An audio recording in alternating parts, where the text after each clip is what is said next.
तो first domain हमने complete कर लिया है, अब हम सेकंड डोमेन की बात करेंगे जो कि आपका हिंदी है। You will get 5 question from the Hindi domain. Okay, so few things you need to remember. यहाँ पे हिंदी के आपको 5 ही क्वेश्चन मिलेंगे और among them you can get a passage और एक पैराग्राफ आपको वहां पे मिलेगा। ठीक है, पैराग्राफ जिसको हम क्या बोलते हैं, गद्य बोलते हैं, वो आपको वहां पे मिलेगा, वो आपको सॉल्व करना है। ये हिंदी का है तो मैं हिंदी में ही से आपको समझाने का प्रयास करूंगा। हम शुरुआत करते हैं यहाँ से। यहाँ पे लिखा हुआ है जो थोड़ा जानता हो उसके लिए एक शब्द आपको बताना है। एक व्यक्ति जिसको बहुत थोड़ा पता हो या उसको बहुत थोड़ा ही ज्ञान हो, उसे हम कहेंगे अल्पज्ञ।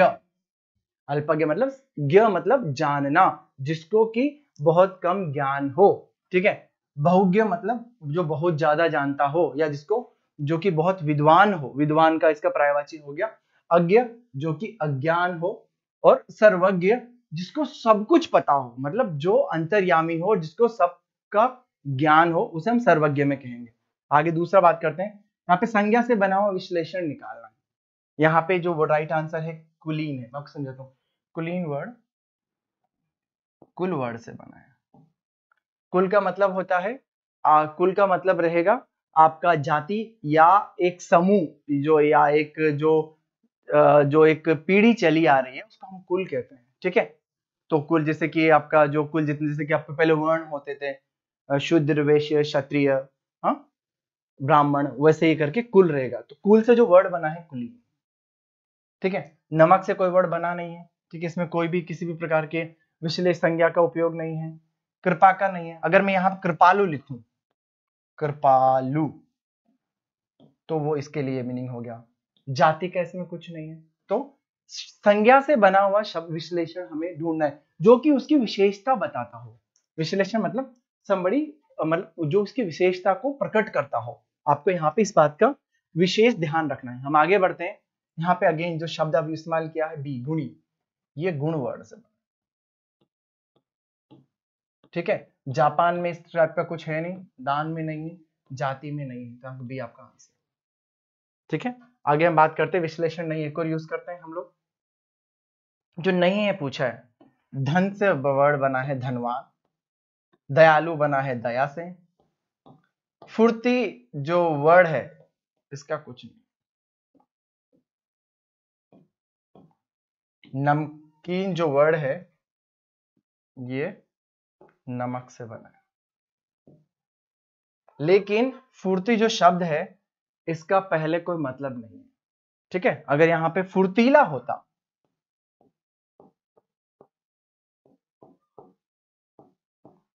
तो यहां पे वो आंसर में नहीं होता।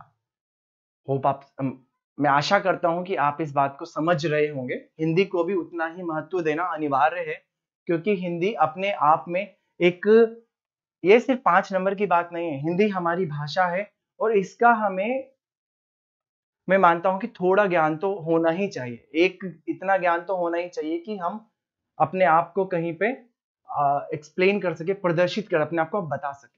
ठीक है, आगे बढ़ते हैं।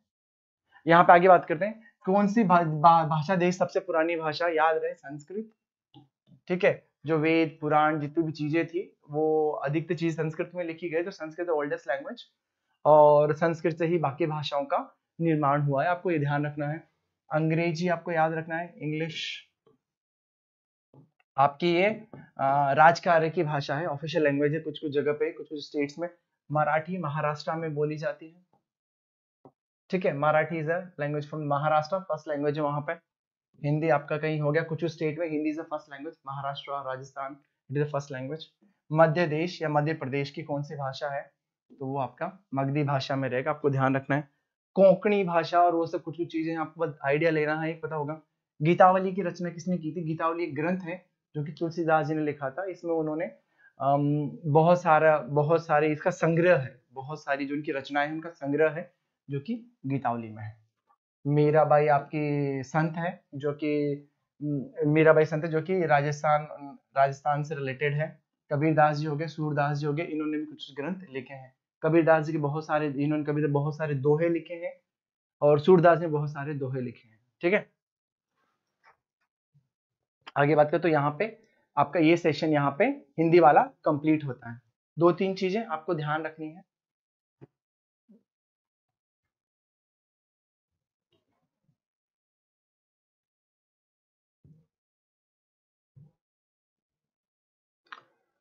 ठीक है, 2 चीज आप ध्यान रखेंगे। पहला, जब आप हिंदी के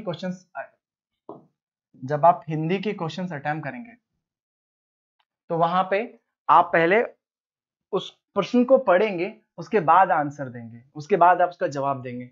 आपसे वो सर्वनाम पूछ रहा है, संज्ञा पूछ रहा है, प्लस कुछ चीजें आप पर्यायवाची पढ़ लीजिए सारे के सारे, कुछ विलोम शब्द पढ़ लीजिए, ज्यादा नहीं है कुछ, क्योंकि 5 ही नंबर का आएगा। विलोम शब्द पढ़ लीजिए और कुछ समानार्थक शब्द देख लीजिए जो कि उसके समान हो, आप देख लीजिए, या वन वर्ड मीनिंग जिन्हें हम कहते हैं, वो एक वाक्य में, एक शब्द में कैसे समझाया गया।